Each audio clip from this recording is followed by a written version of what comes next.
নমস্কার দর্শক বন্ধুরা, আজকে এই ভিডিওর প্রতিবেদন গুরু পূর্ণিমার গুরুত্ব, মাহাত্ম্য এবং তার সময়সূচি এবং সেই দিন কি কি আপনারা করবেন সেই সম্পর্কে কিছু কথা আপনাদের সাথে শেয়ার করব।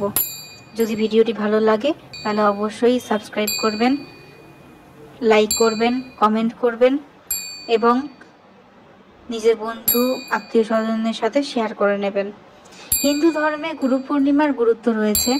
এই দিনে শিষ্যরা তাদের গুরুদের পুজো করে থাকে, তাদের আশীর্বাদ কামনা করে। গুরু পূর্ণিমাকে আষাঢ় পূর্ণিমা বা আষাঢ়ী পূর্ণিমাও বলা হয়ে থাকে। এই দিনে মহর্ষি বেদব্যাসের জন্মবার্ষিকীও পালন করা হয়। আষাঢ় পূর্ণিমা তিথি মহর্ষি বেদব্যাসকেই উৎসর্গ করা হয়েছে। বেদব্যাস হলেন মহাভারতের রচয়িতা। এছাড়াও তিনি আরও 4টি বেদও রচনা করেছেন। তাকেই এই বিশ্বের প্রথম গুরু হিসাবে পরিচিত করা হয়েছে। গুরু পূর্ণিমার দিনটি শিষ্যদের দীক্ষা দেওয়ার জন্য অত্যন্ত গুরুত্বপূর্ণ এবং শুভ মানা হয়। গুরু পূর্ণিমার দিনটি গুরুদেব উপাসনার জন্য বিশেষ হিসাবে পরিগণনা করা হয়। এছাড়াও গুরু পূর্ণিমায় একটি উপবাস ও পালন করার রীতি রয়েছে। এটাই বিশ্বাস করা হয়েছে যে গুরু পূর্ণিমায় উপবাস এবং পুজো করলে মানুষের জীবনে সুখ সমৃদ্ধি আসে, তার জ্ঞান বৃদ্ধি হয়। পঞ্চাঙ্গ অনুসারে আষাঢ় মাসের পূর্ণিমা তিথি এবছর 2024 সালে 20 জুলাই শনিবার 4ঠা শ্রাবণ সন্ধেবেলা 6:40 থেকে শুরু হবে এবং চলবে 21 জুলাই অর্থাৎ 5ই শ্রাবণ রবিবার বিকেল 4:16 পর্যন্ত। যেহেতু পূর্ণিমার উপবাস শুধুমাত্র চন্দ্রোদয় ব্যাপিনী পূর্ণিমা তিথিতে পালন করা হয়, তাই 20 জুলাই পূর্ণিমার রোজা পালন করা হবে। তবে 21 জুলাই পূর্ণিমা স্নান এবং দান করার উপযুক্ত দিন।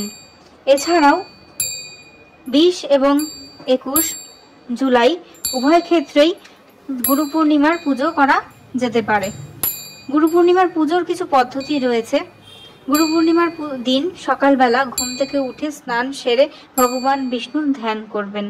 তারপর পূর্ণিমা উপবাস পালনের অঙ্গীকার নেবেন।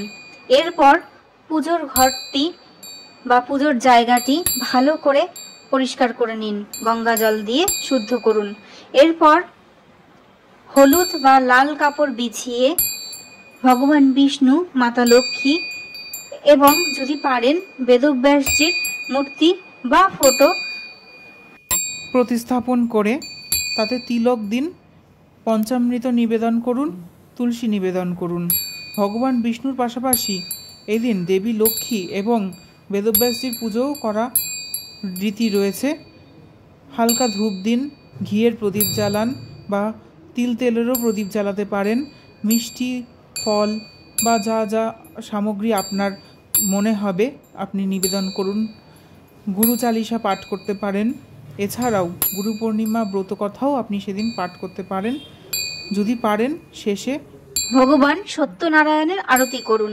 সময়ের মধ্যে মাহেন্দ্র যোগ থাকছে সকাল 6:06 থেকে শুরু করে সকাল অথবা দুপুর 12:59 পর্যন্ত। অমৃত যোগ থাকছে সকাল 6টা থেকে শুরু করে 9:33 পর্যন্ত।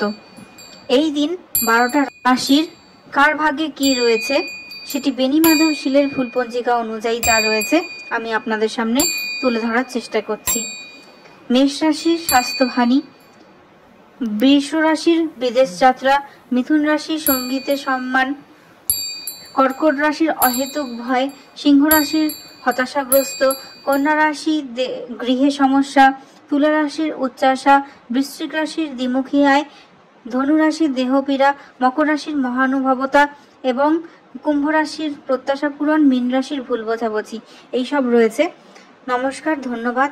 আজকের ভিডিও এতটুকুই।